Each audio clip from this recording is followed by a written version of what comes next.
traditionally, this would be flavored with what's called an onion pique, which is basically a studded onion. They take cloves, they take an onion and they stud it with cloves and bay leaves and they drop it in. I really can't bother wasting all that time. So I just take an onion, cut it, put it in, throw in some cloves, throw in some bay leaves, throw in some peppercorns. Because you're probably going to strain it anyways. So why not? I mean, why bother studying all the onions? For me, it seems like a lot of effort for not really much difference. And there's no difference. I mean, it doesn't change the taste. Right? Putting cloves, sticking cloves into an onion doesn't make it taste any different than just putting them in directly. Okay? And actually, if you think about it in terms of surface area, if you cut the onion, it'll infuse faster into your milk anyways, and you have more surface area in the milk to touch it anyway. So I'm just going to go ahead and trim this up. I'm going to save all my onion peels because we're going to be making stock later today, so I can use this for my stock.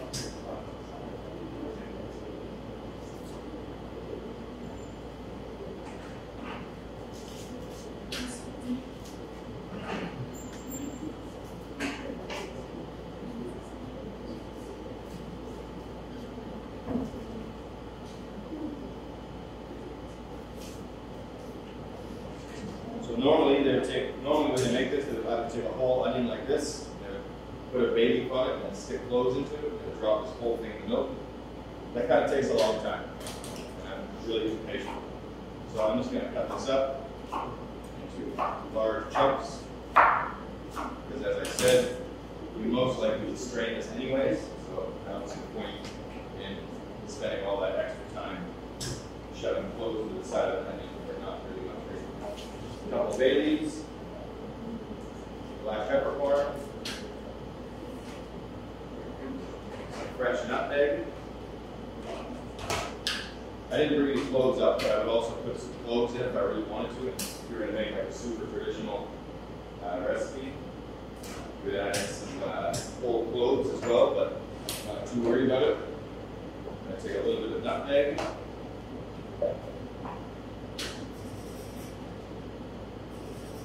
I'm going to grate a little bit in now, and then later, after I start making the bechamel, I might put in a bit more. Okay? Nutmeg is very, very strong. Okay? So you don't want to add too much. These types of spices we refer to as like earthy spices. Earthy means that the flavor profile is very kind of rich and sort of earthy. Kind of nutty, okay, kind of woody in a way. But the other thing with these types of spices, they're all very strong.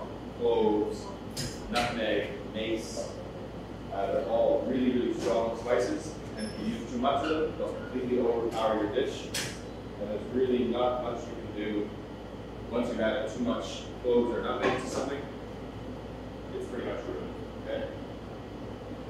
So now, I also want to start making my roux. You guys know what a roux is, correct? Not you. Melted butter and flour, actually. Because there's another thing called beurre manier. Okay? Beurre manier is softened butter and flour that you mix together by hand. Which is actually what that means. Beurre, butter, manier means like hand. So be a bit more specific, yes? Okay? When you're answering questions, if I ask you questions, be specific. Because if you're not specific, it means you don't really know. You kind of know, but you don't really know. So bechamel is melted butter, okay, and flour. Obviously, you're going to want to use a high protein flour, so strong flour. You're not going to want to use like cake flour or pastry flour to make a roux. At the very least, you're going to use all-purpose flour or bread flour. Okay, you want that high protein of that starch in it, the gluten. So to make our bechamel, I'm going to take about 200 grams of butter. And I want to make a fairly thick bechamel, okay? Obviously, the more flour and butter you use, the thicker it becomes, right? So I'm going to add a little bit more actually just by looking at that.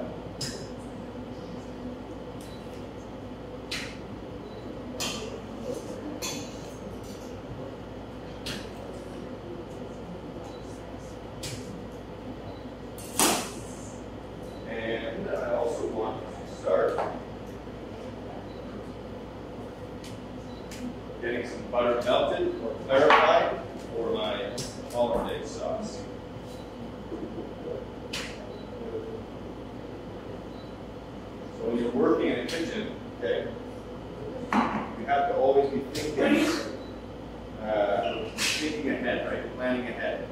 You're not just going to make your vegetables and okay, now I'm going to make my hollandaise sauce, and now I got to start clarifying my butter, right? This can sit while you're doing this, right? So you have to look at your tasks, right?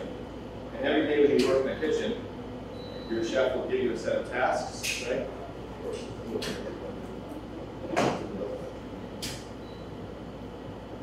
Every day when you work in the kitchen, your chef will give you a series of tasks to do, right?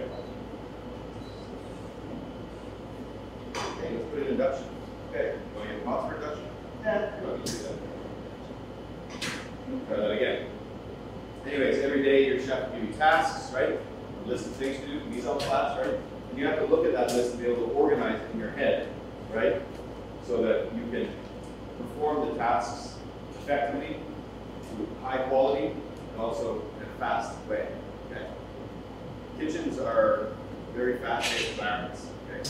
They're not. It's not like MasterChef. Okay? It's not where you just walk around and take this one dish, you know, squeeze a few hundred ducks on a plate.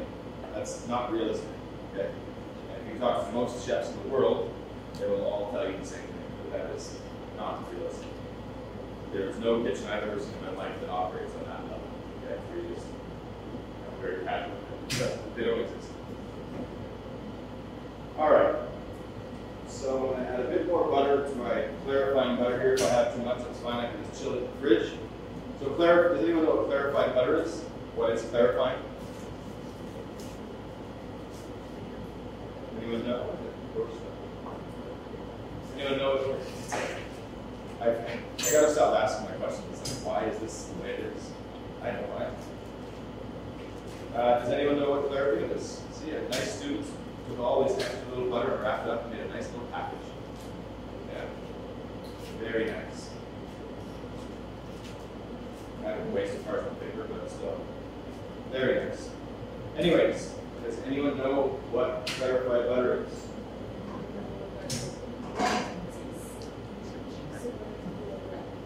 What is it? Okay, first of all, what is in butter? Olive oil is fat. So is there olive oil in here? No. Milk fat? Yeah. Again, be specific, please. Right? Sesame oil is fat. Is there sesame oil in here? Yes. Is there olive oil in here? Milk fat. Okay. So milk fat, right? There's also milk solids and water. Okay? The better the quality of the butter, the higher the milk fat, which means the lower the water content. So for example, cooking butter like this is fairly, I wouldn't say cheap, but it's only probably around 70% milk fat. Okay? With about 25 to 28% water, and about 2 to 3% milk solids. Butter you would use for making croissants, for example. If you want to make croissants, you would not use the same butter for cooking. You can. I'm not saying you can't, but it's not the best. But you want a higher milk fat. Okay. But they all call it drier butter. Okay. So clarifying butter. If I want this to be clarified, that means I want to make it clear, right? Clean. Okay. So if I want to make it clarified, what am I trying to get rid of? Water. Solids, right? To do that, I have to boil it and separate it. I want to split it out. So what happens is as you boil it, the butter will start to melt. The water will start to bubble out of it. Okay, you'll get large, very large bubbles. Okay, I don't know if you guys have melted much butter before. It's kind of a weird question, I guess, but as you melt butter, especially in large volumes like this, you'll notice that the bubbles coming out are very, very big. That's the water. Okay, water molecules create much bigger bubbles. As those dissipate, you'll get much finer bubbles. That's the heat going through the fat. What happens is that the milk salt will settle to the bottom, it'll stick, it'll start to brown, and the clarified butter will rise up. Once it's done that, you take it off the heat, and you strain it off. And you're left with a clarified product. Clarified butter is more commonly used for cooking because it has a higher smoke point. And you guys know what a smoking point is? It's not the area around the school you go to smoke, right?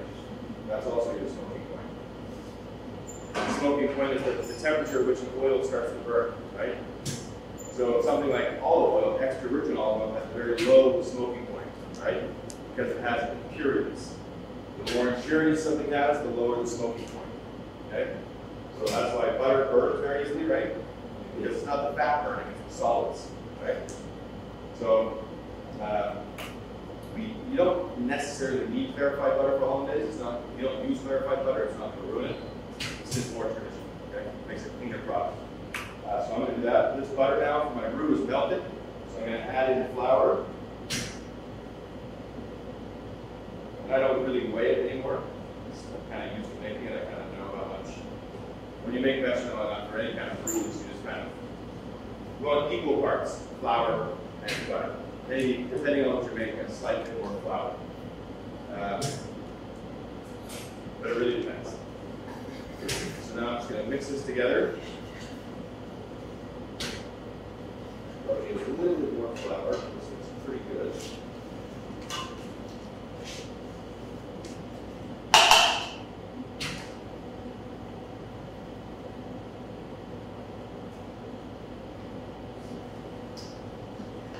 Get this together.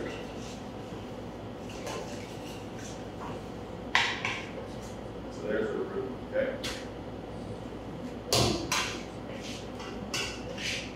This is about as dry as I want it. I don't want to make it too thick.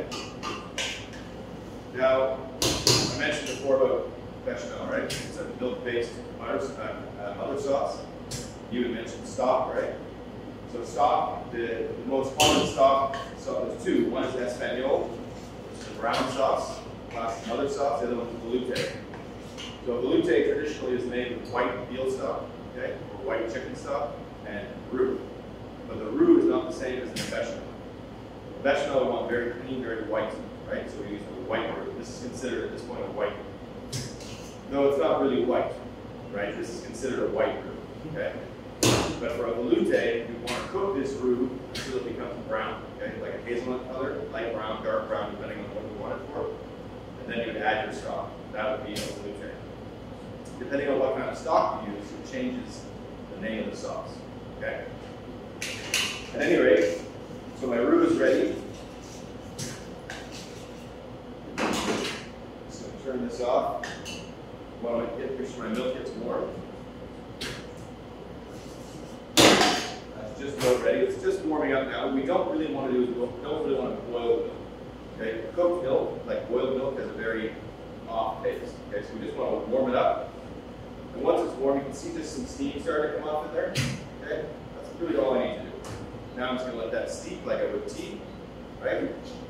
Let those flavors develop. I'm going to strain it out, and I'll start making my bechamel. My butter is just slowly starting to boil here. So I'll let that go for a few minutes.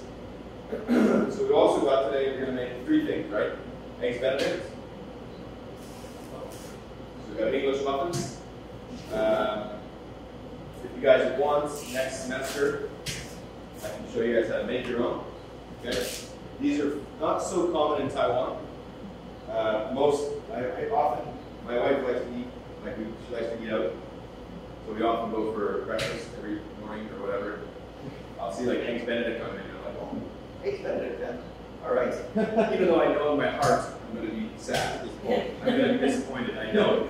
Every time I know it. I'm like, okay, maybe this time will be the one time that they actually, I know. It's like, there's one side of me here, it's like an angel and devil, right? The angel's like, just give him a chance. The devil's like, don't be stupid. Don't listen to him. Okay? He knows what he's talking about. We've been here before. You know what's going to happen. You're going to be sad. Anyways, inevitably I order it and they give it to me on bread, which is fine. But if you guys want, you're going to make, we're going to make Eggs Benedict next semester. You guys will, right? If you take basic Western, I can show you guys how to make these. They're fairly easy to make. They're pretty straightforward.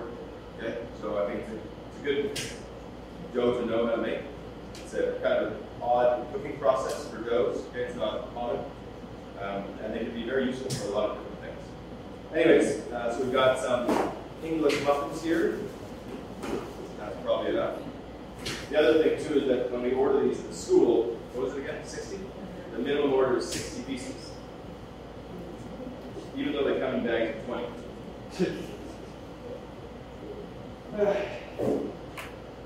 Okay, sure. two breads here, okay? We've got our English muffin, like I just said, which we're going to use for our eggs Benedict. We've got a French baguette here, okay? And then you guys know what this is? Yes, very good. Pullman loaf. Okay, not toast, right? Not toast. Okay? This milk here, is this a latte? No, not yet, right? It's just milk, right? I have to do something to this to make it toast, right? I have to toast it. So this is called a Pullman loaf, which you guys will also learn how to make in baking and pastry. Okay, you guys will make this, and we'll make smaller versions of it. So this is what we're going to use for our not toast. Not yet. Not yet. This is what we're going to use for our croque monsieur. Normally I wouldn't use this kind of bread for a croque monsieur. I'd use more of a butchery style loaf, you know, like a nice boule. Okay, like a crusty French bread, like a crusty French round boule bread. But I don't have time to do all this. Like I make this and make this, and luckily I didn't have to make this. I mean, I could have just gone to Costco and get packs as well very easily. And probably cheaper. But we'll use this today for our croque monsieur, and that'll be fine. Normally when you get this bread, it's fairly thinly sliced, right? It's like, right? For some reason, you get it like Taiwan, it's like in half it. It's like, oh, what am I going to do with this? Like, you just hold it, it's already become toast. You put it out in the sun, it's like, okay, it's toast. But what we're going to do today, I'm just going to make it nice and thick. Okay, I like it for especially for this kind of sandwich because we're going to be putting a lot of bechamel on here, and mustard, and cheese, and ham, and so that. So if you have a very thin piece of bread, what will happen is the bread will get really soggy. It's just not really nice to eat. Okay, so that's what we're going to do for that. While we're waiting to get this together, and while we're waiting for this, I'm going to need a volunteer, please, to come up and start slicing ham. Okay, you're up. Do you remember? Just outside of the water.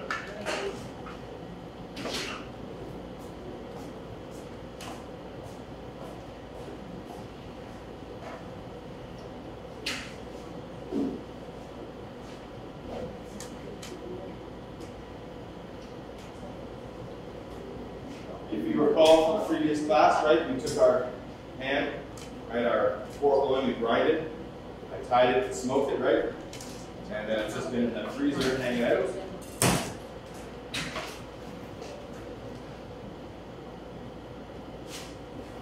It's just got a nice smoky, just a light smoky smell to it. And so it'll be a good smoky ham that we use. My butter for our hollandaise sauce is just starting to bubble away pretty slowly there and nicely. Before you slice meats, make sure it's not tied, right? You don't want to start slicing meat with the string still on it. Because what will probably happen is you'll slice a thin piece of string into the meat. And someone's going to be like, to me, oh, they have eggs Benedict. And then they eat it, they're like, oh, finally, I have an English muffin. And then they get a piece of string. Ain't that great? So just make sure that you take all of the string off. And it should come off fairly easily. If you just cut it once, it should just unwrap. And you can just take it right off.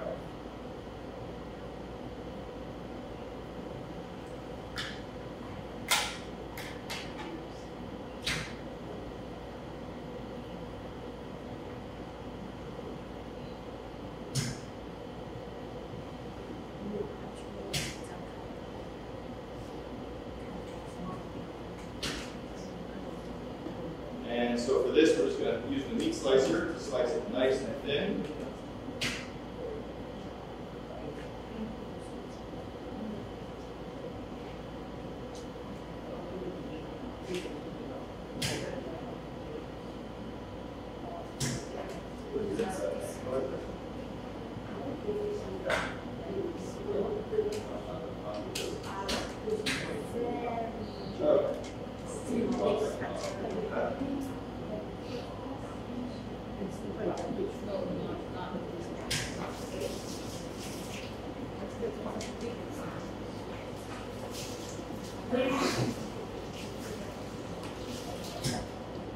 So we're just going to use a meat slicer. You can slice it by hand, obviously, but doing the meat slicer makes it a little bit easier. We don't want it to be too thick.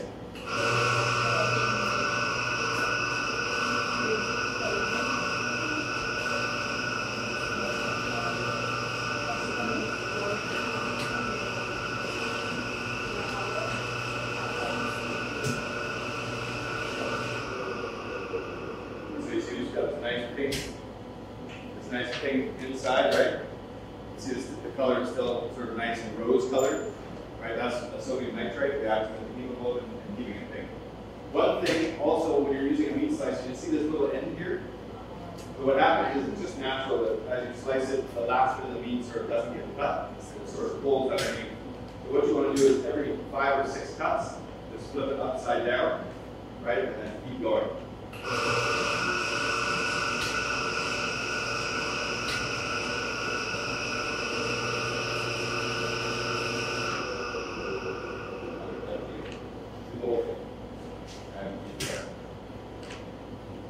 So while that's going on, I'm going to keep going on with my vegetable here.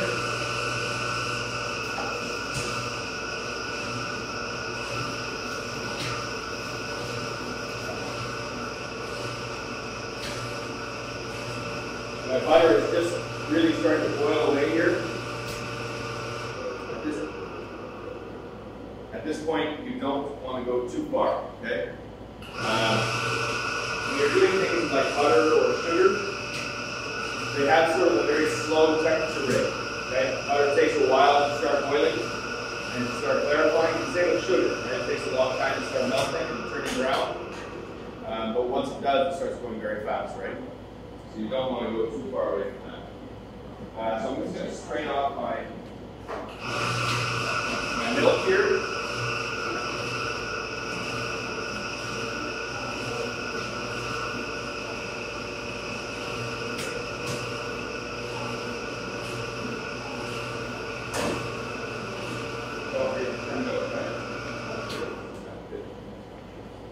Perfect. And this kind of ham, you can make this, you don't have to use the pork loin as well, you can use the pork butt or shoulder or whatever. Okay? I use the loin because it's easier for us, it's smaller, so it cures faster. If we had our own kitchen, I'd probably do a lot of things differently. But use larger pieces of ham because it makes smoke it easier. And we don't have time or space to do that. So.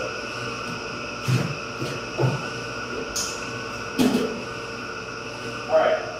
I've got my milk now, okay? I've got my roux. I'm just going to grab a whisk, that'll make it fairly easy.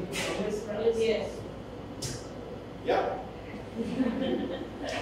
I know, just wanted to set up for Sunday. I thought my mom was there saying. Now, whisk. This makes it a lot easier, okay? Now there's 2 things you can do vary of, okay? If you're using an aluminum pot or a soft metal pot, never use a whisk, okay? Because your sauce will turn gray. You'll start to strip pieces of metal off the pot, and your bechamel won't be a white sauce, it'll be a gray sauce, like Dan house, okay? Also, be careful with how much you add at one time. If you add a lot of milk, you won't be able to mix it to a smooth product, so it'll be very lumpy, okay? So I'm going to add a little bit of my milk here. And just slowly start to get this together.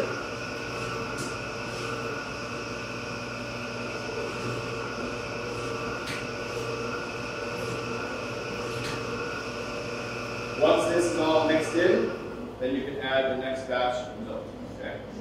But just don't try to do it too fast.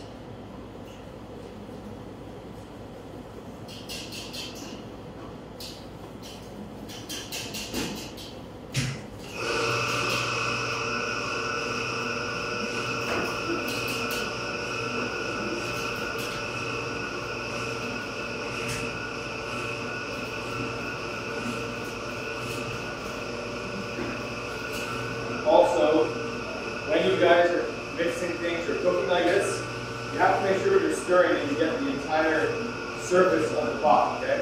I often see students, I'll tell them to mix something, right? And they're just mixing like in one area. Right? They're not just like this. Yeah, so it's all mixed together now. and you have to really get in there. You have to get the corners, right? You have to get all the corners, get all the base of the pot, okay? Make sure you scrape the sides as well, because you don't want anything undermixed, okay? It'll ruin your sauce. So you just take the proper steps to do it, right? There are shortcuts you can take in cooking, right? There are some. And then there are some areas you should never take shortcuts, right? And you have to learn, and this comes from experience, and I'll do my best to tell you where you can take shortcuts and where you cannot, okay? And you have to just learn which ones you can and can't do. Some people are different. Some people do things certain ways to get away with it, some can't, okay? You have to learn your own abilities. So now my sauce is all mixed, or my milk is all been incorporated into my roux. Once it's fairly liquidy, then I can just go ahead and add in the remainder of my milk. Okay? No. What you do need to do is get it done. Okay. And then you can play. So this end piece here would also not be garbage. Okay? In a busy hotel or something like that, they would keep them and they would use them for other things. For example, well, who can think of one thing that would be good for? Served in a bowl, usually piping hot. Soup. Stews usually require larger pieces of meat, right? I don't think anybody's going to buy like a ham and soup or stew. But a soup, right? Like a split pea soup, like a German style pea and ham soup, right? Also, what's a breakfast item that's egg custard and pastry? What's that called? We get to the Q. Quiche. You guys ever heard of quiche before? Also, you guys will make that next semester. Quiche is a pastry, like sort of a pie dough, I guess you could say. With an egg custard, right? Milk, eggs, cream. Depending on, everybody has their own way of doing it. Some people just use cream and eggs. Some people use milk, cream, and egg yolks. Some people use milk, cream, and egg yolks, whole eggs. Everybody's got their own way of doing it. It doesn't make a difference. As long as the end product is good. At any rate, very classic is quiche Lorraine with bacon and cheese. Very good. You can substitute bacon for ham. No problem. Also, hotels usually have a breakfast buffet, right? On that breakfast buffet, they usually have an omelet station, right? Ham and cheese omelets, right? Omelets also, next semester, you guys are going to learn how to make, right? I think I mentioned that yesterday, right? Did I? Yeah. So that would be great. Dice that up. Little cheese, omelet, perfect. So I just turned my heat on here. Just go ahead. Go ahead. So I just turned my heat on. An hour here. Oh, yes. Yeah, it's on the top. You have to look, but you look. It's not going to get up out of the bin. It's in one of the bins. Middle bin. Yeah, there. Should be in there. So I turned my heat on. The key here is low heat. Okay. Like I said, you can take shortcuts, right? At this point with the low heat, I can kind of go do something else, but I don't want to go too far. Okay. Because what happens is that there is flour suspended now in this milk, okay? I've kind of emulsified the flour and milk together with the butter, okay?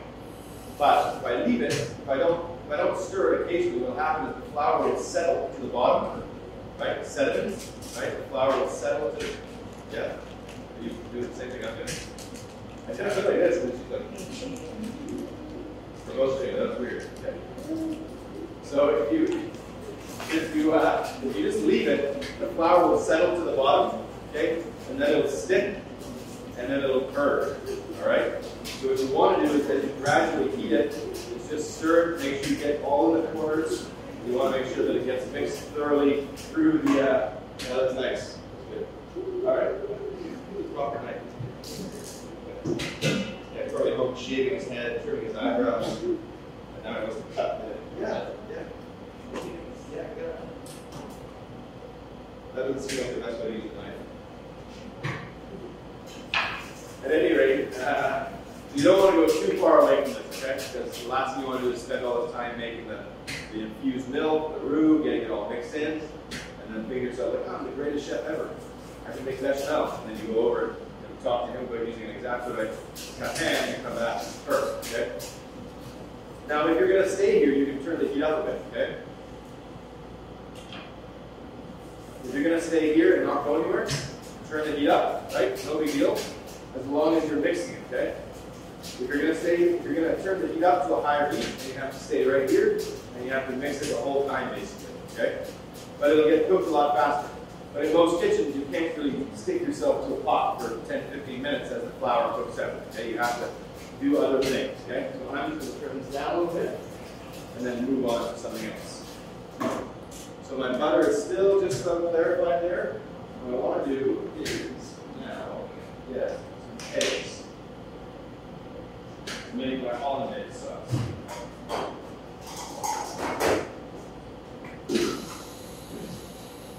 So to make our hollandaise, we need to make an emulsion.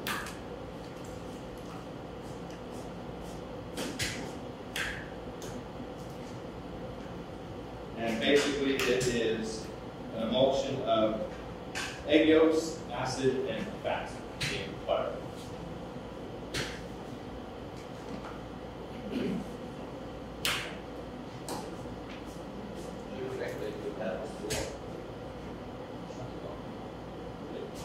Yeah, just don't put the safety guard down right now. Use that and use the head. You can use it without your hands for a little bit. Your hand's going to be way up here, right? Yeah. That should be fine. But I mean, when it gets lower, you can see it.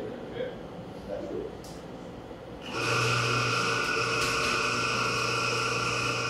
The butter is just starting to clarify here. It's getting very, very small, the bubbles. So I want to keep an eye on that. While I'm waiting for that, I'm taking my best amount of mixed stir here.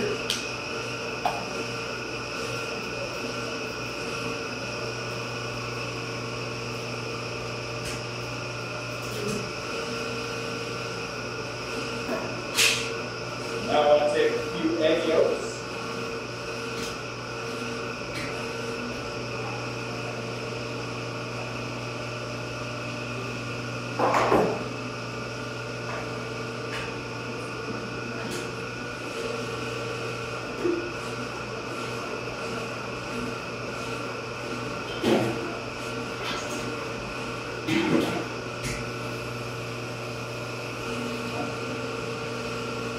I got 4 egg yolks there. Before I get going with that, I want to make a reduction. Okay? And a reduction for this is basically just vinegar and usually shallots and peppercorns and bay leaves and maybe some herbs like tarragon or parsley stems, whatever.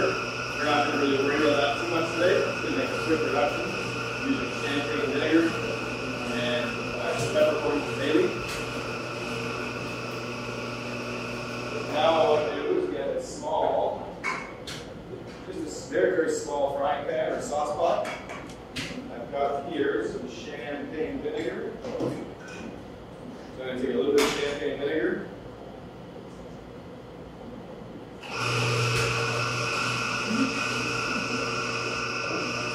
little bit more.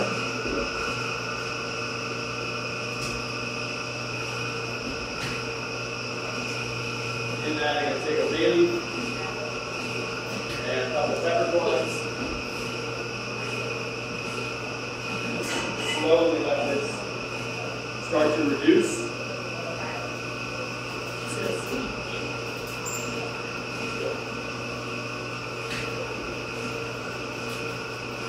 My bechamel now is starting to get fairly thick.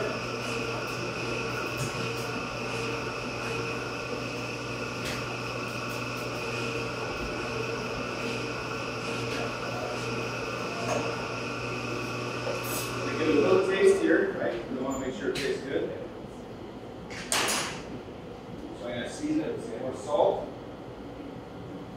a little bit of white pepper, and again a bit more fresh nutmeg.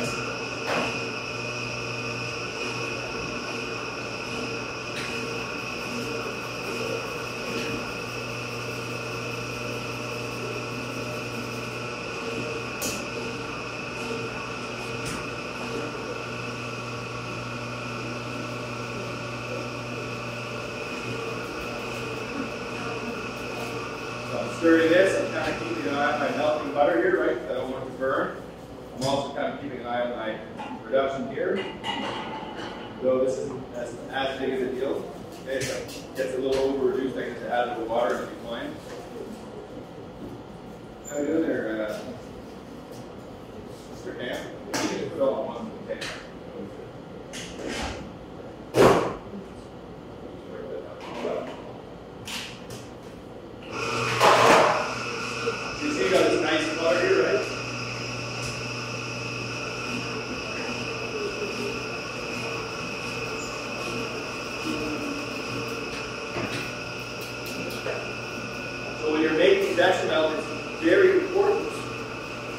sure that the flour is cooked out. Okay? It takes time to cook out the flour. So basically what that means is that if you don't cook out the flour, you're going to get a raw flour taste. Okay? And a raw flour taste is really unpleasant. Okay? Have you ever eaten raw flour before? Why? Okay. You're like, yeah, I have. Yes, I have. Yeah, it's one of my favorite things. I know everyone's kind of had it in their lives, but it's really an unpleasant thing to eat to taste, okay? And so if you don't really cook out the flour properly for bechamel sauce, it's really unpleasant to eat, okay? And so that's why it takes a little time and effort to make it properly, but once it's made, it's fairly useful. All right, so my reduction's good. So I've got vinegar reduction there, all right, peppercorns, bay leaves, and I'll just strain that off into my egg yolks shortly, but not yet. I'll let that sit. My bechamel is just about done here. It's getting really, really thick. Okay, you can see how thick it's getting now. And this would be sort of considered a medium-low thickness. Okay. If you're going to make something called a Spanish dish called a croqueta, which is a deep-fried, sort of like a deep-fried ball made using bechamel, it's very, very thick bechamel is made to bind it all together. But for this sandwich, we don't really want something to be too thick. Hold on. Wonderful. All right, so now we've got this beautiful ham here, okay? And if you guys want, chop and try piece, okay? I mean, like, small piece, don't grab a handful. Really not bad.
Okay, how's the ham? Great. Not bad. So. I don't like ham. So our bechamel is ready. I'm just going to add a bit more salt.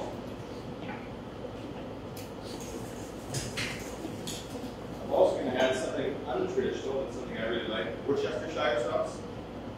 Worcestershire sauce is like the soy sauce of England. Okay, it's made in a similar fashion where it's fermented. Except they don't use soybeans, they use a bunch of roots. So this adds kind of a nice sort of umami sort of flavor to it. Just gives it a bit more depth and flavor.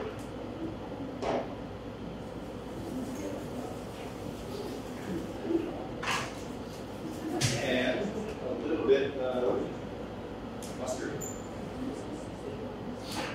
That will also help to add a little bit of flavor, complexity of flavor, okay?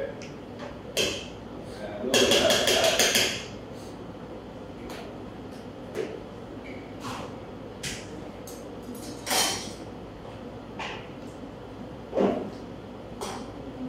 Okay, so we've got our bechamel ready here.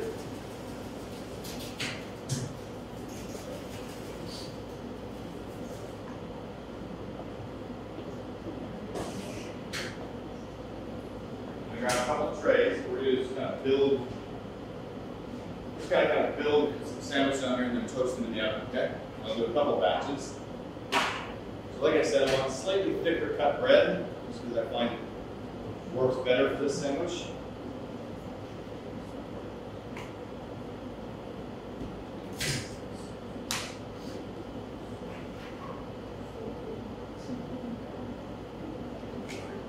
In fact, I think last week I had to I was in a discussion with Jay up there about this type of bread, and he didn't really understand why this wasn't toast.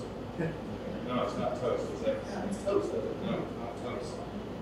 And then he told Elizabeth, Elizabeth, did you know this isn't called toast? And she was like, no, it's toast. He's like, no, if I have a handful of rice, is that fried rice? No, right? It's just rice. And then they're like, okay. I see. I see now what you were talking about. At any rate,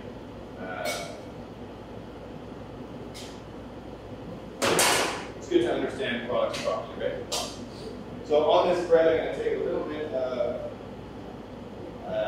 grainy Dijon. I really like grainy Dijon. Okay. Also called Pommery mustard. Okay.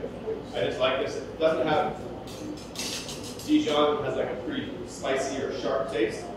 This has sort of that same mustardy flavor, but less spiciness, right? Less sharpness to it. So I kind of like it for these kinds of things.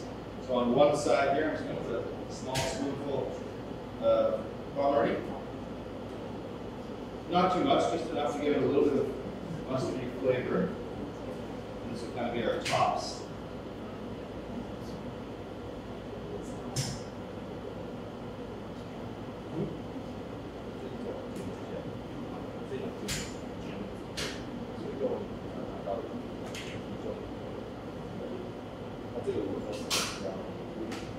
Now, here, we're going to get this nice big spoon. And we'll put a spoonful of our bechamel.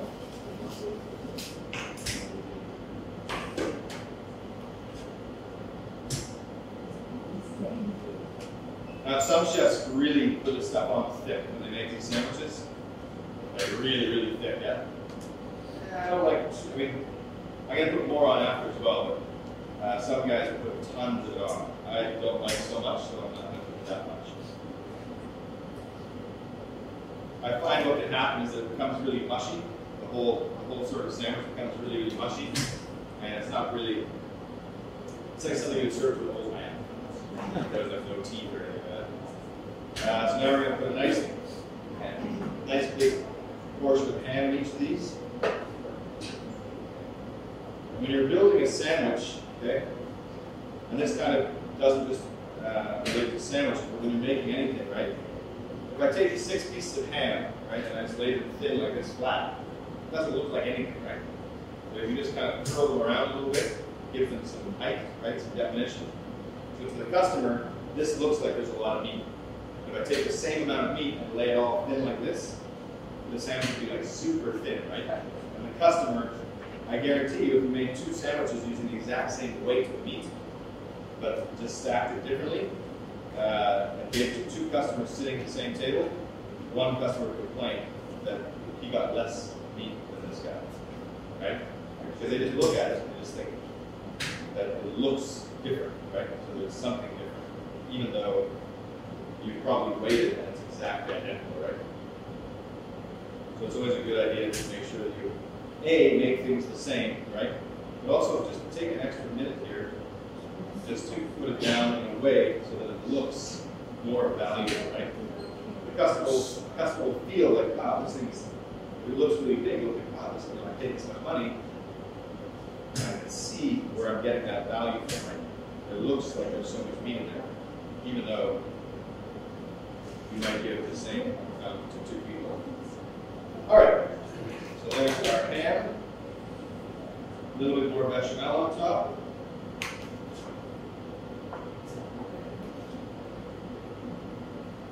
This is certainly for 9 o'clock in the morning. 9 o'clock in the morning, probably not the best way to start your day. Do you guys have a class after this? No, right? Yes. You got a class? Yeah. Wow. You guys gotta be us, sneaky. That teacher's gonna be like that. All right. So normally this sandwich you'd use like a Gruyere style cheese, okay? But we had this in the fridge, in the freezer, so I just used this up. This is just a blend of different cheeses, okay? But it'll kind of do the same thing anyways, okay? So don't worry too much about it.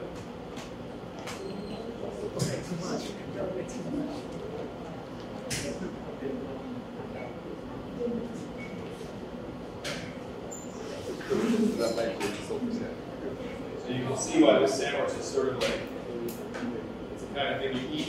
You fill out your will. No, I won't be coming up to the other.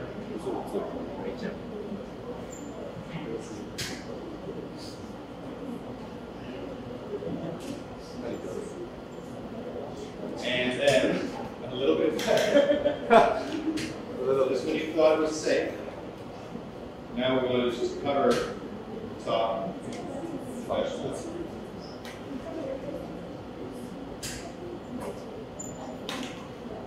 And there is a reason why we're doing the top, because once it comes out of the oven, we're going to put it under the salamander, broil. And what we want to do is, after it broils, we want the bechamel to sort of protect the bread from burning. Okay? Alright, there you go. Everything's made by fat. But toast is made by butter. What's that? I mean the whole ingredient contains a lot of fats. Yeah, fast flavor. Have you ever seen a happy, healthy person? No, the rest of them walking around. Good morning. Ah! I'm going to eat my wheatgrass. Right? They're not happy. They're like, look at me, I'm so happy. Because then they see people eating this kind of stuff, and they're just like, damn it. Alright, so a bit more cheese. A bit more. Just a touch more cheese. This is going to go into the oven, okay? Oh.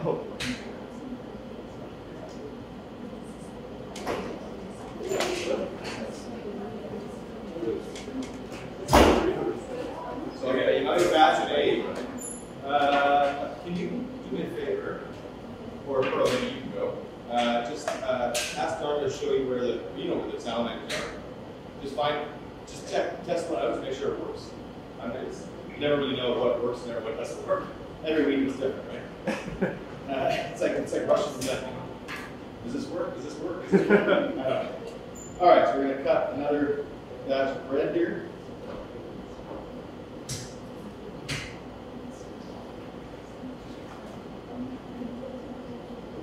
And this is also a very, like I said, if you take baking and pastry next semester, just out of curiosity, who is taking baking and pastry next semester?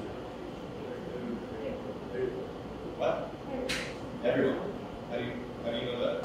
Maybe Stephen doesn't want to. You're saying Stephen's going to, and now he feels like I don't want to take it. Spring said I am taking it.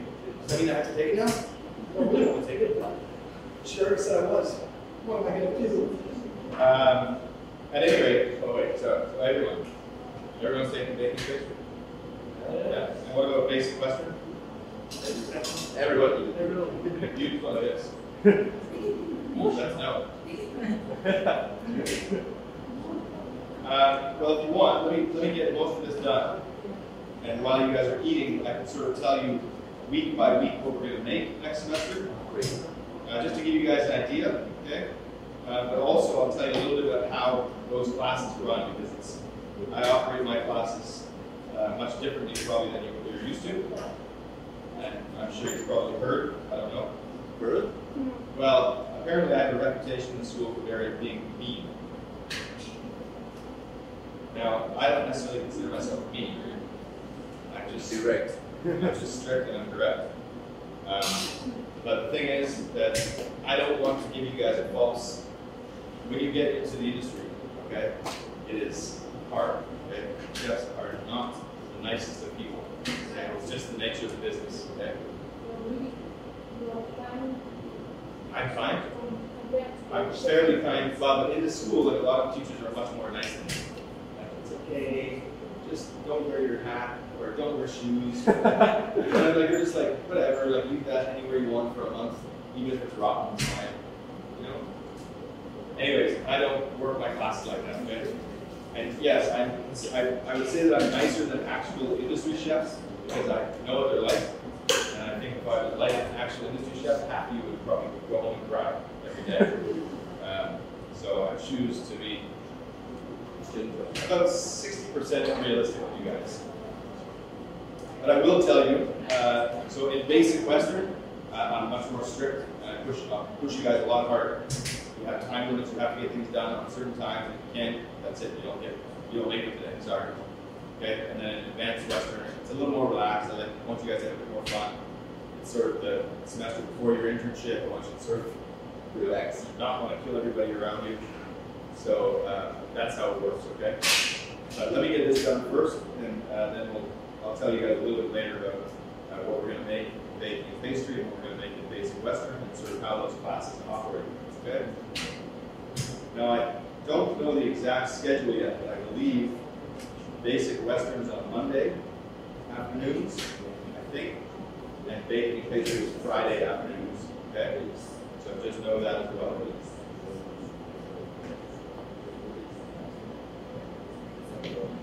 All right. So I just got this nice ham here.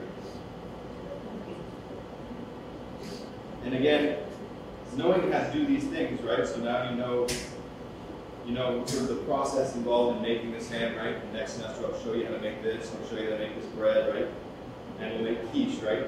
So you can essentially use this ham to do 4 or 5 different dishes, right? And you can use this bread to make 4 or 5 different things. You guys know what coffin bread is? Coffin bread, right? The end of the bread that's been taken out, right? It's from South Africa, right? So again, you can make a loaf like this, right? And like you saw today, right? I just kind of trimmed off a thin piece of the crust, put it away, right? But these loaf pans you can get very big, right? You get different sizes. You get like this, you get like this, you get like this, you get like this. They're really different sizes.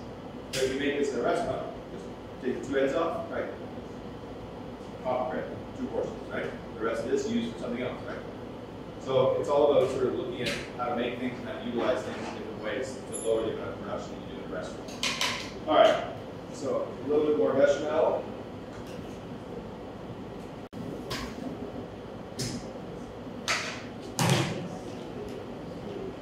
Cheese.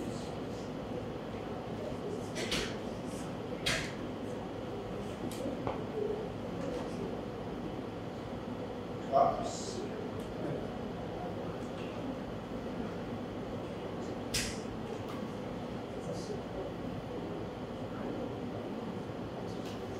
Find that as outline of the works.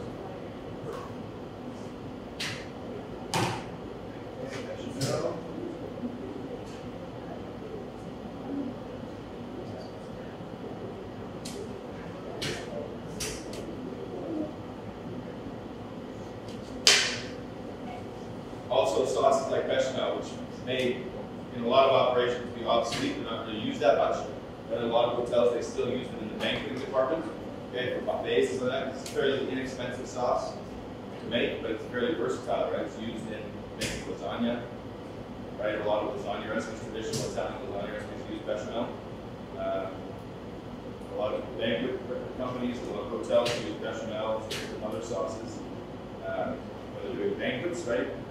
Because comparatively, if you make a cream sauce will be more expensive, right? If you make a cream sauce the same thickness, right? It will be more expensive because you're using a lot more cream. People, for some reason, again, consumers, customers, humans are kind of strange. People perceive thickness as value, right? If you see like a thick cream sauce, people think like, oh, that must be really valuable because it's thick, right? No, it just means I put the flour. But if you make a thick cream sauce, it takes a lot of cream, which costs a lot of money, right? If you make a bechamel sauce, it's fairly cheap. All right, so our first batch is just about ready there. And I think that should be enough. 6. Maybe a little. I want to make sure you guys all get a piece so you don't going home hungry. So again, I'm just going to take this little end piece off, except for Jay. Jay goes home hungry out here.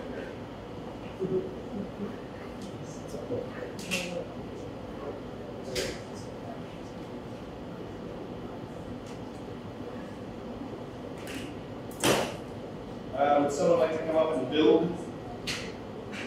You two.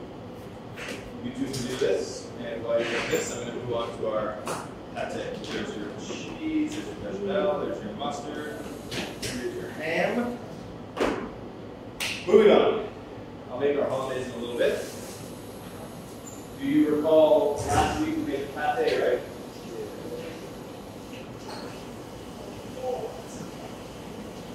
Alright, so I pulled these out of the pans. That's what it looks like when it's sliced. Okay? You can come up and take a look, or you can pass this around. Oh, sorry. Pass it around, okay? You're going to take a look so you can see how nice the inside looks now. It's kind of, it's got a nice sort of garnishing texture to it, right? With the pistachios in there and the big peppercorns. So these ones I just took out of the pans, okay, and I just wrapped them in plastic, right? So to serve this, you would simply take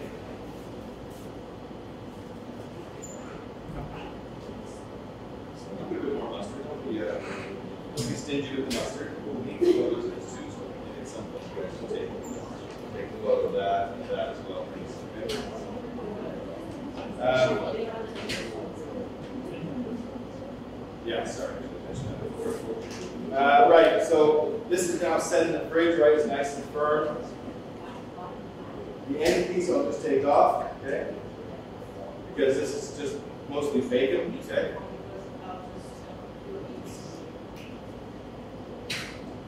Yeah. Can we grab a square plate over there? A large square plate.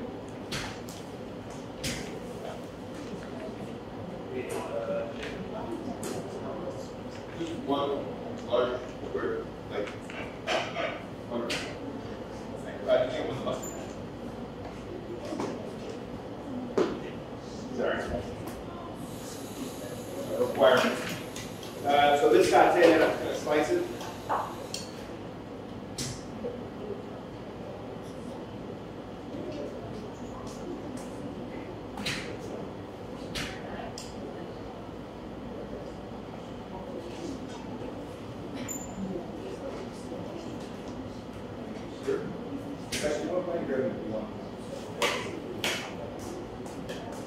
So this is a little bit big.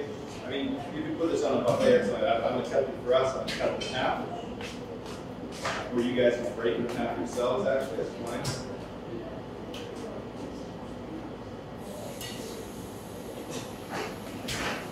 So again, as I mentioned, the same filling and same everything can go inside the pastry to make what's called pâté en croûte.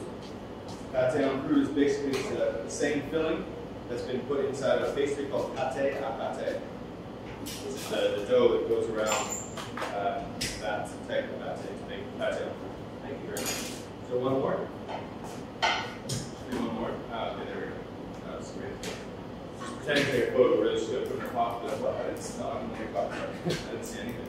What's that? And I've got a little baguette here. So I'm going to take this and throw it in the oven for a minute. Toast it off. And oh, look at this. How nice. Our first, when I grab a couple, one or two, I don't know if you're, you might, for the bottom of the first, toast into the salamander. The salamander.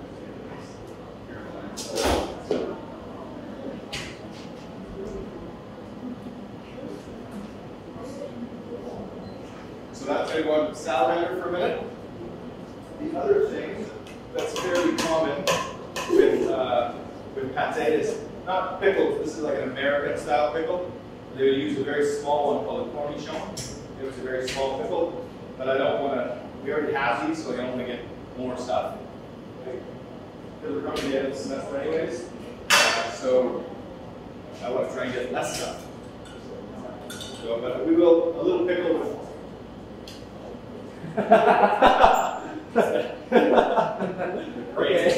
The great struggle. Oh, look at that. All right.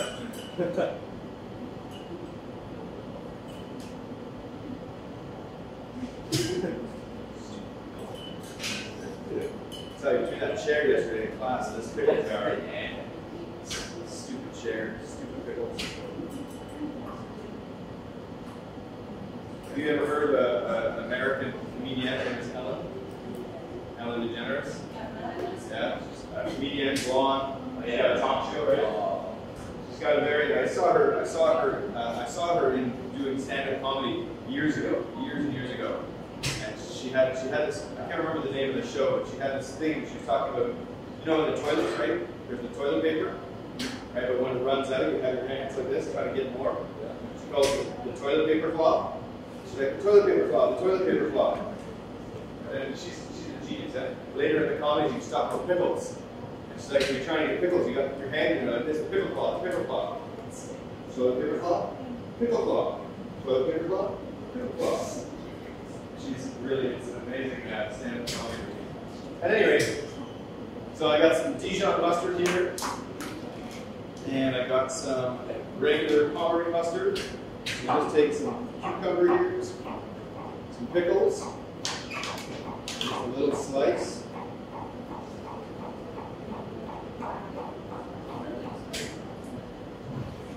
This here. As I said, it would normally come with something like a cornichon. It's small pickle, but I don't want to keep ordering things and buying things. And then at the end of the semester, we have 600 jars of cornichons, 65 pieces of English muffins, all kinds of stuff.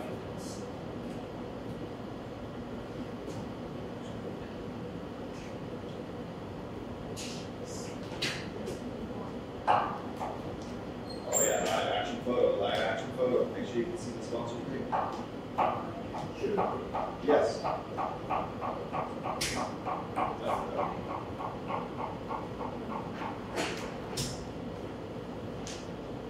Okay, so we got some nice pickles here. So the pate is fairly rich, right? There's a lot of pork meat, there's liver, there's kidney, right? There's some brandy and stuff in there, so it's a fairly strong taste. And so what the pickles do is they just act as a bit of a buffer, a bit of a cleanser to help your palate sort of deal with all that richness. We've also got some Dijon here. And then some Pommery.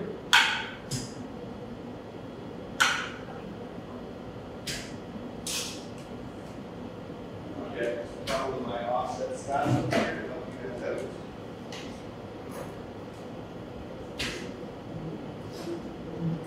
You guys can use these just to take a little bit of mustard, put it on some bread.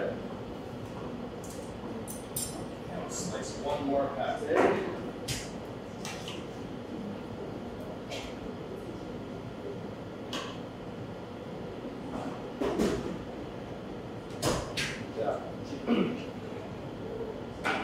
And you want to grab one more plate. Sorry.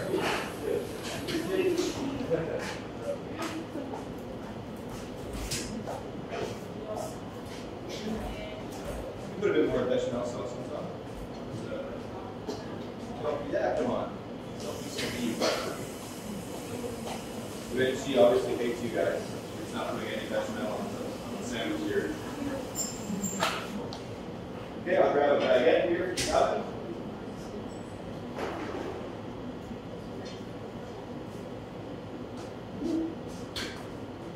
Nice and hot. Let's cool down for a minute. I'll get the other one in.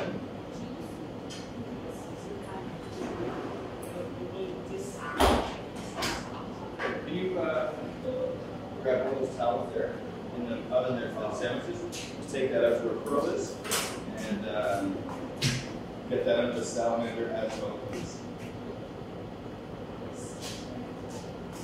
Jay, can you message Elizabeth if she wants to come to eat or not? So again, we're just going to slice up this pate. And as I mentioned before, I think I mentioned before, you can also put different garnishes inside the meat.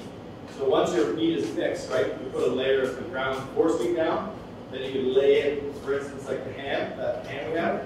You can take a nice long strip of the ham, put it in the middle, and then cover the pate, so when the pate's cooked, there's different pieces.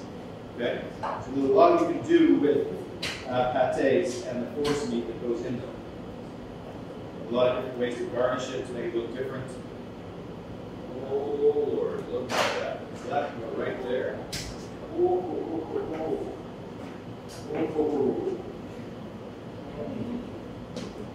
Hello. Hello, heart attack. It's a good thing we're close to the hospital. After this morning, I think, me for sure, cardiac arrest. Some of you probably need to go for a checkup. Okay, so we've got our pate here. Look, it's just terrible. Could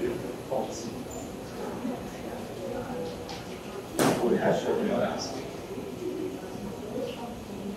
have any more plates? There's just be square plates right there.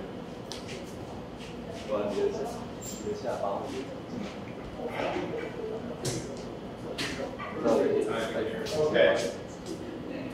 Yeah, beautiful. And then you can take a photo afterwards. Maybe in the front. Oh. Okay, so we've got our pate here. And we got some baguette. A nice crusty French baguette. That over here. Go line. Okay, so we'll go that way.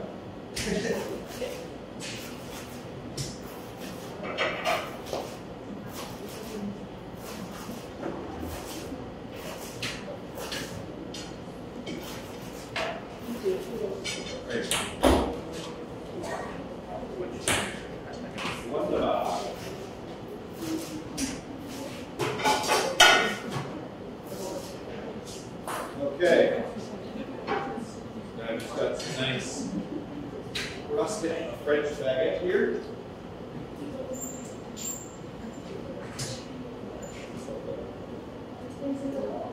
Yeah, but it'll take a minute. Sure. Okay. I think what we'll do is I'll move the food over here. So we're not too much in the way of the camera. Okay. Yeah. Okay. You guys can come up and grab this. You guys can grab a little bit of this. Okay. There's a little bit of, you guys can use the offset spatulas here for the mustard. You want to put the mustard onto your bread. Okay. You guys can use your hands and break the pate in half. I think it's enough. Okay. We have lots, so if you want more, cut more. But just take half of each, whatever. A little bit of mustard on the bread, maybe a little pickle. Enjoy it. Okay. And don't forget, we've got also our crumb bananas and crumb potatoes up here. I don't think so. Yeah. And you guys get a photo with this sweet as well. Okay. You want some pate? Bread. Yeah, potatoes here. Yeah, all these kids' heart attacks today. No one lived. No one lived. I'm sorry. He's here. What do you get?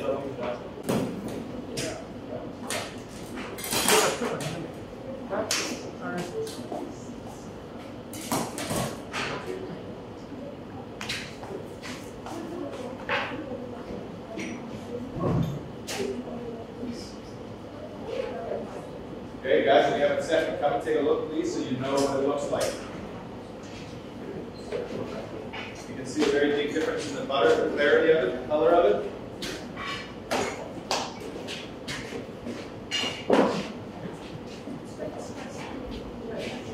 Just gotta pop that in the oven for a minute. Slice it with just a minute.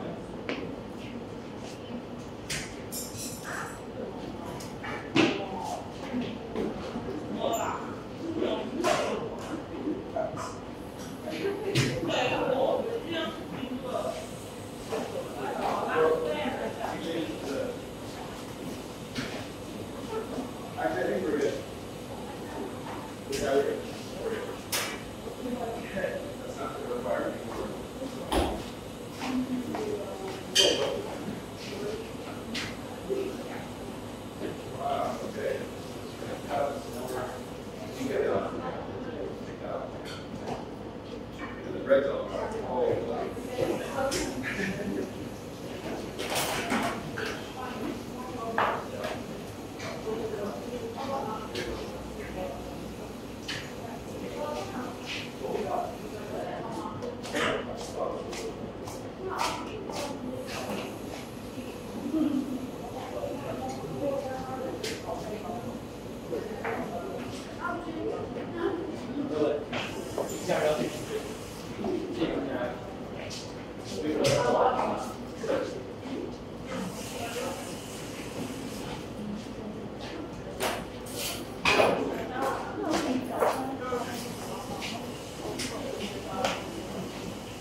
Well, it makes it a lot of other spices. It's much more subtle. I know what you're saying. Like when you like Chinese food, it's not like liver or any kind of organ, right? It's usually very strong tasting, right? They don't mix it a lot of. Right? They just kind of cook it. Maybe they put some ginger. Yeah, like they just don't do a lot to it. Yeah, I know what you're saying. Yeah, it's not too strong. It's not too soft. All right.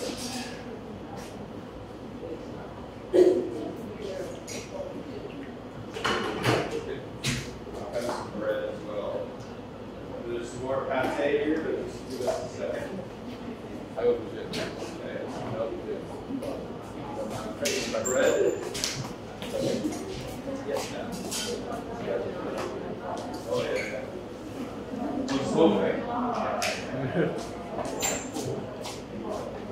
Water. That sounds delicious. I don't try to set for anything smoked. Full smoked. Oh, you're gonna like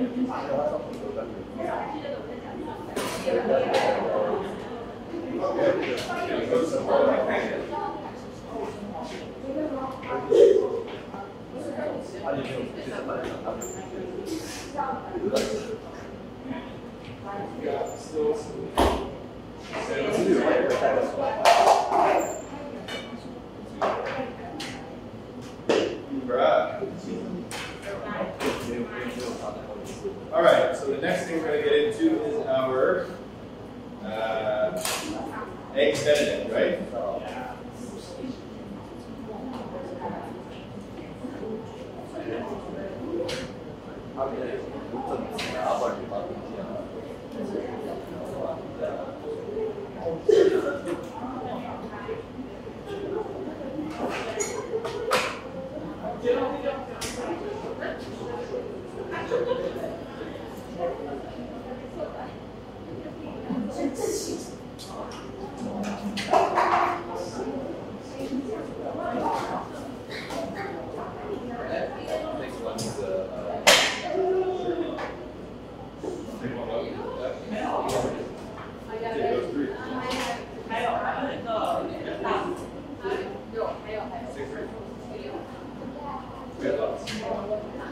Okay. Elizabeth, here, please. So, I got some bread here for you as well. You have any other stuff?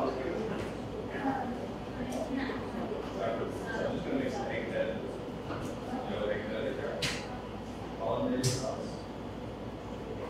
So the egg sauce on top of the poached egg, and a little bread. It's my friend. High school. Put some bread for this if you want. That's it. Just take a little mustard. Yeah, actually, the picture when I was high school. Really? There's an expert. There's an expert eating. Really? These guys now.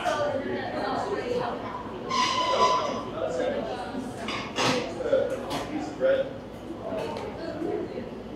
Okay.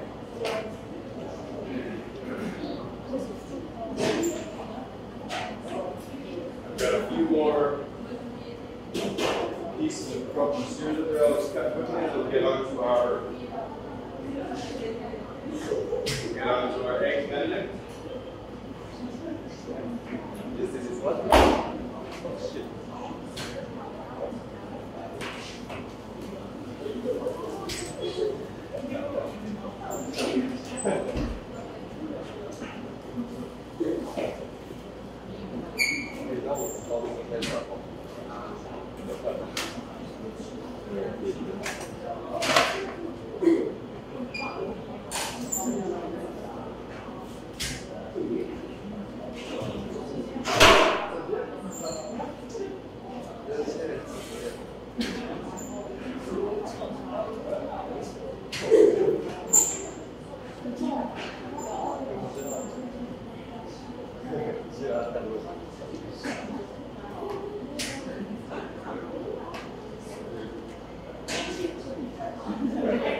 Okay, let's get carrying on. We use our egg Benedict, okay? Egg Benedict. So I'm just going to top this up with a bit of water here.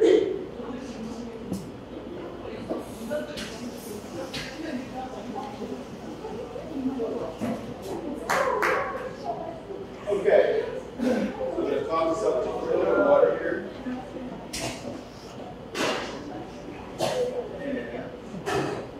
Also, this one's salt water. So we can poach a lot of eggs at the same time. First thing we need to do is start to make our hollandaise sauce. So the hollandaise sauce requires three things, right? Which I mentioned at the beginning of the class story, right? Egg yolks, reduction, and clarified butter, right? Now I have all three, right? I got my clarified butter. Have you guys all looked at this now? So you can see it's quite a big difference, yeah? From regular melted butter to clarified. Regular melted butter has almost like a milky look, right? Kind of a white, creamy, milky look to it. Whereas this butter now is extremely clear, almost golden or bronze color. So this would be much better for cooking with because the smoking point is very high. Okay? I've got my egg yolks and I've got my reduction. Okay? So what I'm going to do is I've got a whisk. So I'm going to add a little bit of my reduction into my egg yolks. Okay?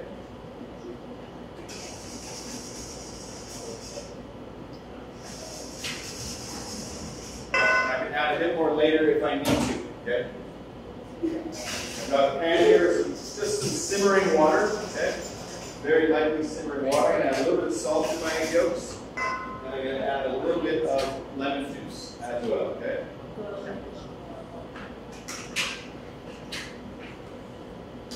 I've also got some Tabasco and some Worcestershire sauce, which I just call Whoosh. It's easier than saying Worcestershire sauce. What kind of name is that anyway?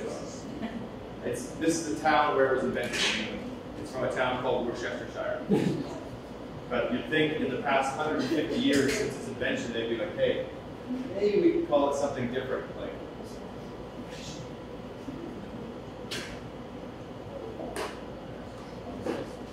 okay, so this is the town where it was from, Worcestershire, in England. That's why it's called Worcestershire sauce. No, well, that's why I call it Whoosh. Whoosh. Right? Instead of saying Worcestershire sauce, it's Whoosh. That's really Whoosh, right? And I guarantee you, if you go to a kitchen, probably anywhere in the world, okay, and you say to a chef, cook, pass me the Whoosh, they're going to be like, yep, no problem. They're not going to be like, what did you say? They're going to know exactly what you're talking about. Because what else could you be talking about? Possibly. Right? There's no other thing you could possibly be talking about other than Worcestershire sauce. Right? Okay. So I've got a couple pots of water here. These are mostly just for doing eggs, poaching eggs, okay? So when you talk about cooking using liquid, in this case water, yes, okay. Talk about these things. So I've got these here, these are for flavoring only, okay? So I've got some water going here. I've got some water here just to be. And then my bowl, I'm going to put over my salt, my simmering water. Okay, this is called a bain-marie, okay, or a water bath. Okay. The thing when you're cooking, when you're cooking with water, there's basically three levels, temperature-wise, right? There's poach, simmer, and boil. Well, simmering, braising is the same thing as simmering. Braising and stewing are a form of simmering. Okay? But in terms of like temperature-wise, there's poaching, which is the lowest, around 60 degrees. Simmering in the mid-70s, and then boiling, which is about 100 degrees Celsius. Okay? So you would never boil an egg unless it was in its shell, right? So for eggs, when we poach them, we want to make sure the water is just barely bubbling. Okay? Simmering is like it is now, just a little bit of bubbling, some steam. Boiling is like, and boiling is really only reserved for cooking things like pasta or rice or potatoes. Okay, you don't need to boil anything else. Nothing else requires that much cooking, that high heat. Okay? So I've got some water here, just simmering away. I'm going to turn it down a little bit. So now what I want to do is make what's called a sabayon. Okay? The sabayon is basically a cooked egg yolk mixture that's very, very thick. Okay? And you'll know it's cooked when it reaches what's called the ribbon stage. The ribbon stage means that when I pick it up and drizzle it on itself, you'll see it on top. Okay? And I'll show you exactly what I mean once we get to that point. Again, this sauce is something you cannot just go away from, right? You can take it off the heat and go do something else. Okay? That's fine. It's not cooking anymore, right? But once you start it, do not leave it. Okay? Now, like I said, there's some things you can take a shortcut on, okay? I'm fairly good at making this, so I can actually do it directly over a flame. Okay, I can just do it straight on a stove like this, okay? But I have experience doing it, okay? If you've never made it before, you want to do it over a bain-marie like this, okay? It's much more safe. Now, it won't take very long, okay? You're also going to want to learn how to whisk with both hands, okay? When I first started cooking, I could only whisk with my right hand, and I soon found out that I was like, oh, okay? So you learn very quickly to use both hands, okay? I can cut with my left hand as well, but not very well, okay? But I can do pretty much everything else ambidextrously, okay? So this is starting to get fairly thick now.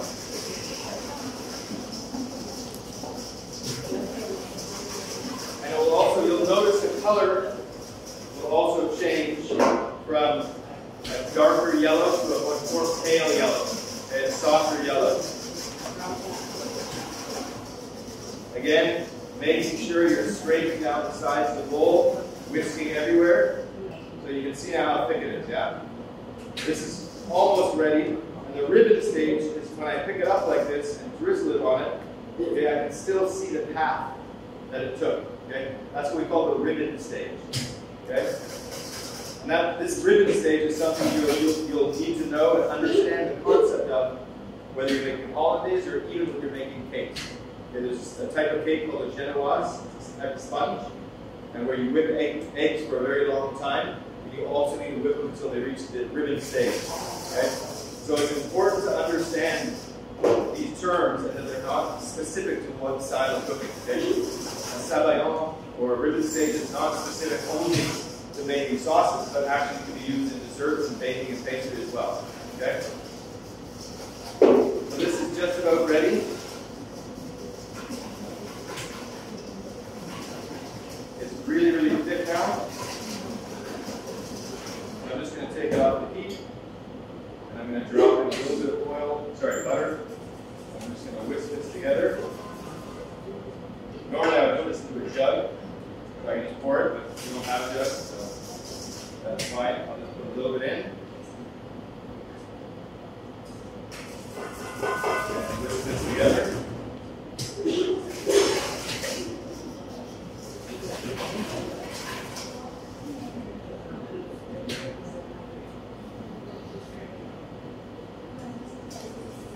Again, the key here is making sure that with each addition it gets whisked in properly. Okay?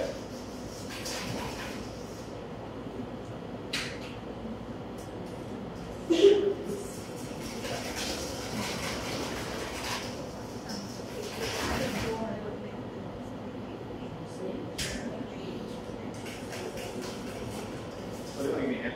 This makes it a bit quicker.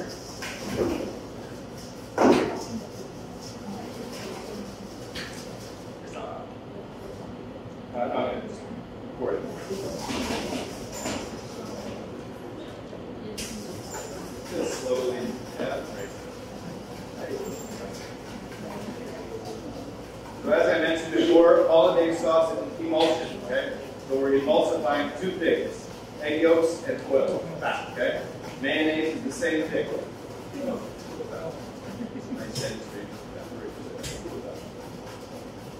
So essentially, hollandaise and mayonnaise are almost identical, okay? The difference is that the hollandaise sauce we do not cook, okay? And we're emulsifying oil, like vegetable oil, and egg yolks.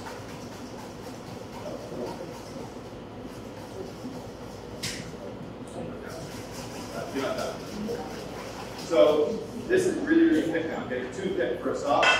So what I want to do is loosen this up a bit. So I'm just going to take a little bit of warm water, just to loosen up the sauce, and also keep it at a nice warm temperature. Okay, need to keep it at it. Hollandaise sauce needs to be made and kept in a warm temperature. Okay, not hot and not cold. If it gets too hot, the emulsion will separate, and you'll lose your emulsification. You'll get butter and egg yolks again. If it gets too cold, what happens to butter when it gets cold? What happens to butter when it gets cold? What? Solid, yes. So if this goes in the fridge, go quite a bit faster.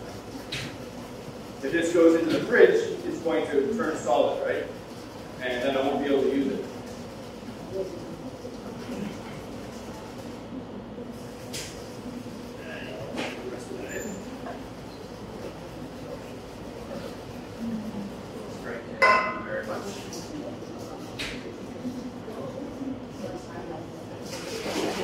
Now I've got my hollandaise sauce just about ready here. Again, I want to loosen this up with a little bit of warm water. I also want to make sure my temperature stays nice.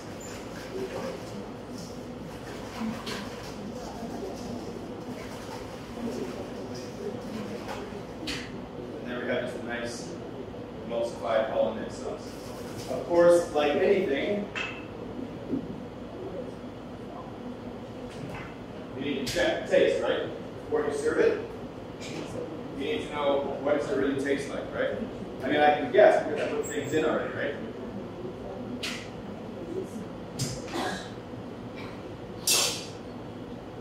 Again, I'm going to put just a splash of whoosh and a little bit of Tabasco because I just like that flavor. It's not going to be spicy, okay? I'm putting just a little bit, okay, because that adds a nice element of flavor. And a touch more salt. Basically, what you're looking for is a nice balance between rich from the butter and acidity from the reduction of the lemon. I'll add a touch more of my reduction here.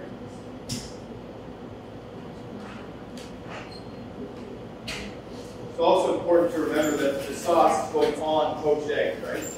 So we're having an egg sauce on eggs, right? It's like, I mean, whoever thought this dish really just was like, how can I kill a human as fast as possible, but not get in trouble? So it's really, really not great for the heart, to say the least. But it is delicious. So what are you going to do with that, right? So for our eggs Benedict, we're going to take our English muffins. Okay? When you buy these, they usually pull apart. They've been scored after they're cooked. And I'm going to grab some butter.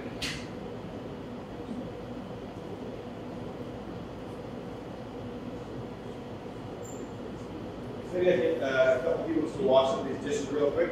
A couple volunteers, please, to wash the dishes. I need some of the trays back, please. Some of the pans, trays we use for the focus here, so that I can get these into the oven as well, please. Trays, specifically trays, yeah, that would be the best. Thank you. So now, I've got my hollandaise hanging out here. You just having a good time. You're just waiting to attack some eggs. I'm going to give it one more quick taste, just to make sure we're going to add some stuff there. Yeah, good.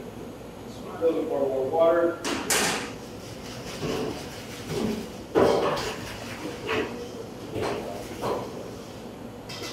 Now again, like anything, some chefs make their hollandaise very thick. Okay? I personally, for egg Benedict, don't like it too thick because, like I said, it's already a rich sauce.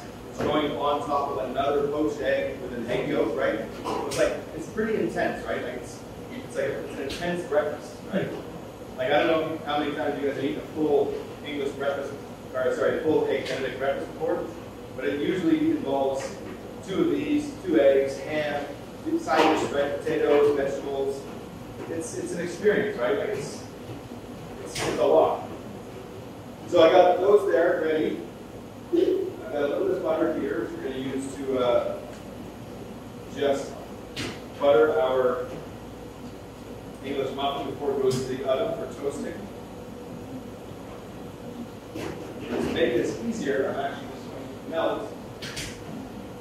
I'm just going to melt a little bit of butter here, and then just taking this muffin and just quickly right into the butter, and it's ready to go. Okay? So again, I'm just going to take a little bit of butter.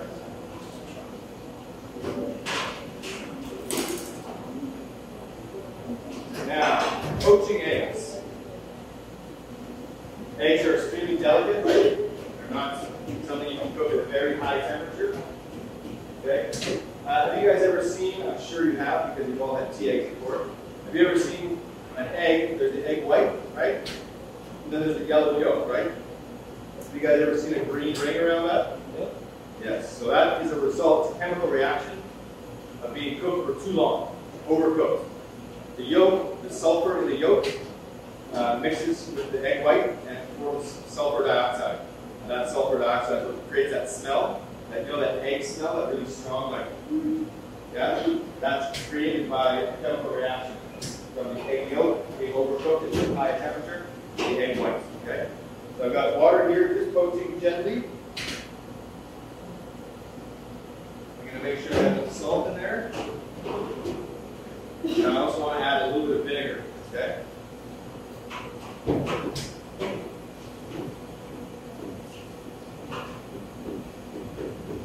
Now the vinegar is not really for flavor, okay? The vinegar is there as a setting agent. It helps the egg white set around the egg yolk.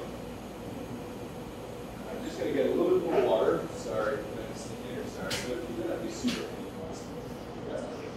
really?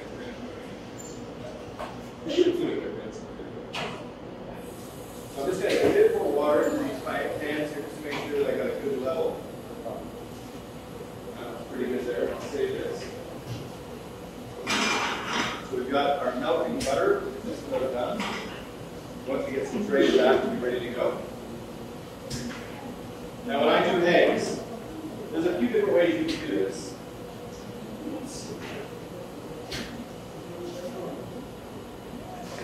But what I like to do, what I find easiest, is to crack them into a bowl first, and then use the bowl to put them into the water. Okay? A small bowl like this. When I worked in Spain, the eggs were all actually cracked. We took a bowl like this and lined with plastic, and then cracked the eggs with the plastic, and then tied them so they were nice, perfect shapes. Tie them into the sous vide machine. You know, put them in 1 hour, 2 hours, 3 hours, 5 hours before service, and they never be overcooked because they're at a controlled temperature, right? We're not going to do that today. So we're just going to crack ahead some eggs into bowls. Also, when you're dealing with eggs, you want the fresher the egg, the better. Okay? Because as an egg sits in the fridge, the yolk, the egg white starts to become liquefied or watery. Okay? So you'll often see, there's always YouTube videos of the perfect poached egg. How to cook an egg perfectly. Tips chefs don't want you to know. Okay? Like there's some secret cult. Don't let them know we cook things in water. So, yeah, it's good weird. I got some melted butter here. And what my good friend Jen, she's going to do, she's just going to take an English muffin and just quickly and carefully dip it in and out and onto the tray. Okay. All over. So I've got some eggs here cracked into some bowls, okay? And when the water is just very, very lightly simmering, you can then use the bowl to carefully just drop your egg into your water, okay?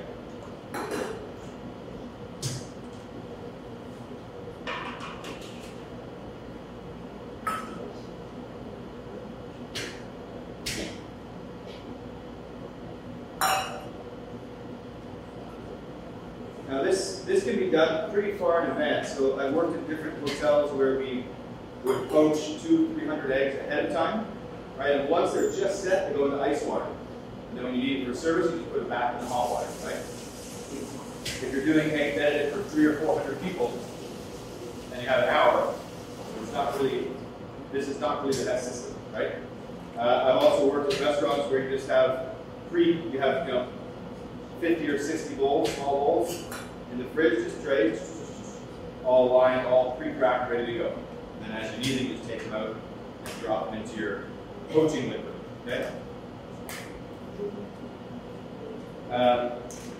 Yeah, but you'll also see, quite often you'll see videos on the internet, like I said, the ultimate poached egg, tricks that chefs don't want anyone to know.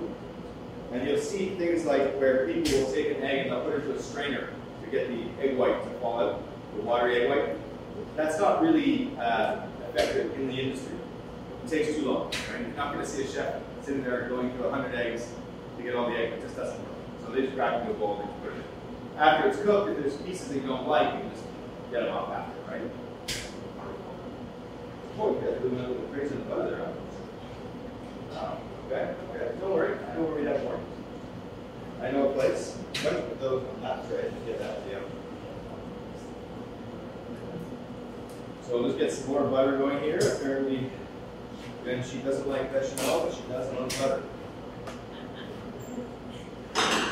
So she doesn't like bechamel, but she does like butter. So when you're poaching eggs, you want to have the stuff ready, right? So I've got a slotted spoon here. I'm ready to take my eggs out when they're cooked, okay? And you can always tell it takes a few minutes for them to get done properly. And so I'll start getting these ones going, okay?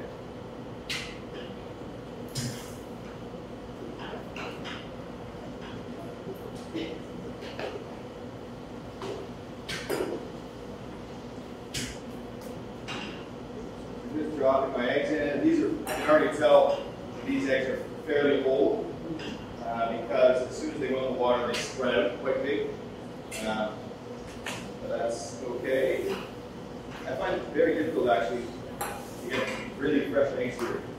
I find the eggs we get are usually at least a week old, maybe 2 weeks old every time we get them. But I'd like to start working maybe with a farmer, maybe next semester or something, find a farmer that sells eggs, and we can start getting more fresh eggs. But the difference is quite big.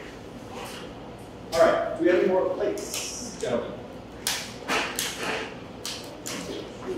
I can also stop getting eggs in these ridiculous containers.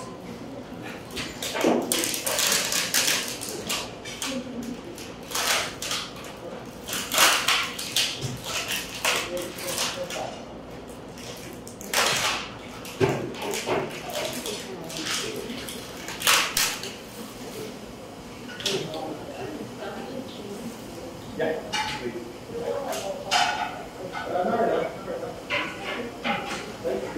Very well. That is awesome. Thank you. Perfect. There you go. I don't know. Maybe some more.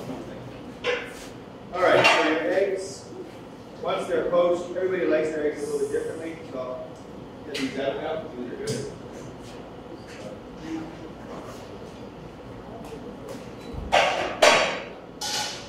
Everybody likes their eggs to be, some people like them really, really soft, some people like them really, really runny. I kind of just cook with medium all the time. It's sort of still runny, but not super hard. You can usually tell by giving a little bit of a jiggle. Okay? I don't mean like shaking like it's an earthquake. Okay? But just a little jiggle. And you can see if the yolk and the white are set. Okay?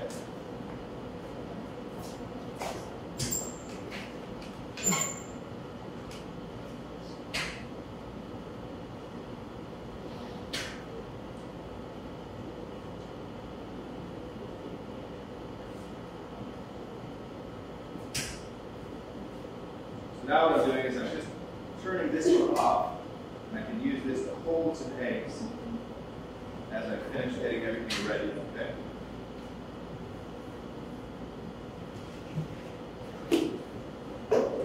So what I want to do is get a little bit of ham and get our English muffins from the board.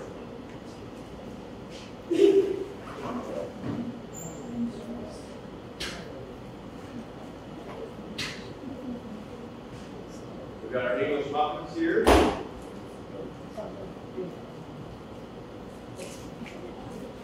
I'm just going to take a little bit of our ham, okay? Again, this is a fairly rich dish, right? So you don't need a lot of ham, okay? But we have a lot of ham, so we can use a lot. I'm not going to use it. Actually, whatever's left for you guys to take, I'm not going to need it. So I'll just put in some ham here.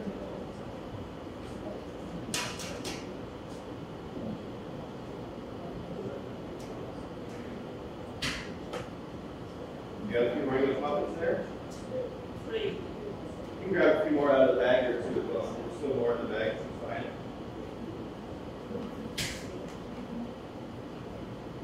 Okay. Yeah, so just cut some more. You know where it is, right?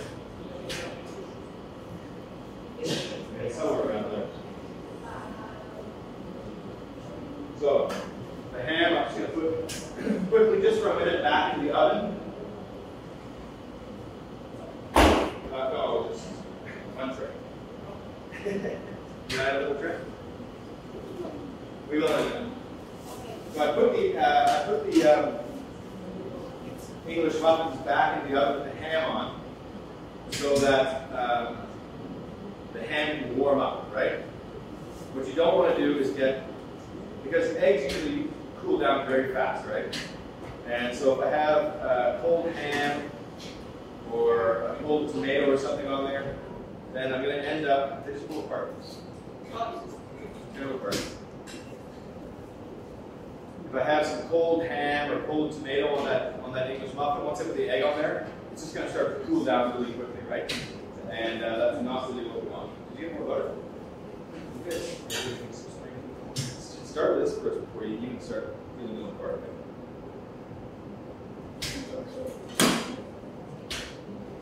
I'm going to give my holiday sauce another quick stir, and I'll grab out of the oven.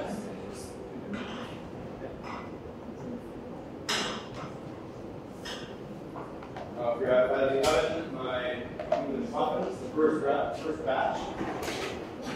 That have the ham on them. These are ready to go. Thank you. Okay, I'll just take a plate here.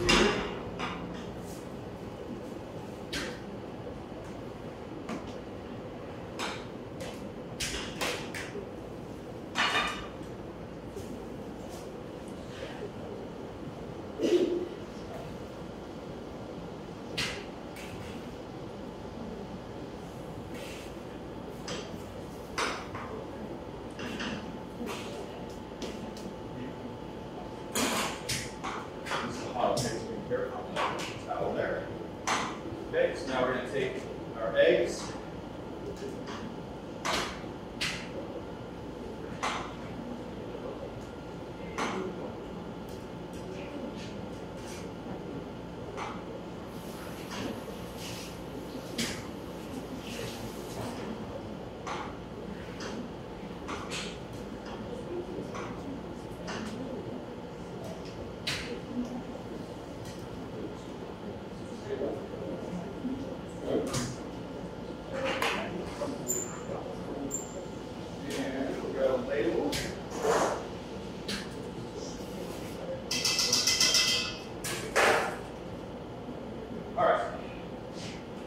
Eggs Benedict.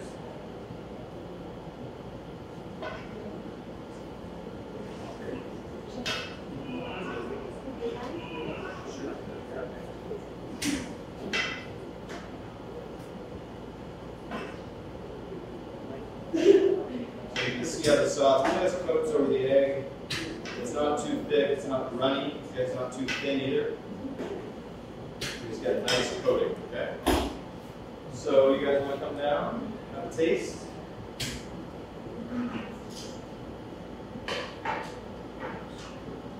Jay, you guys want to come down and get a taste? You guys will also come down. Get some more. There's not one per person.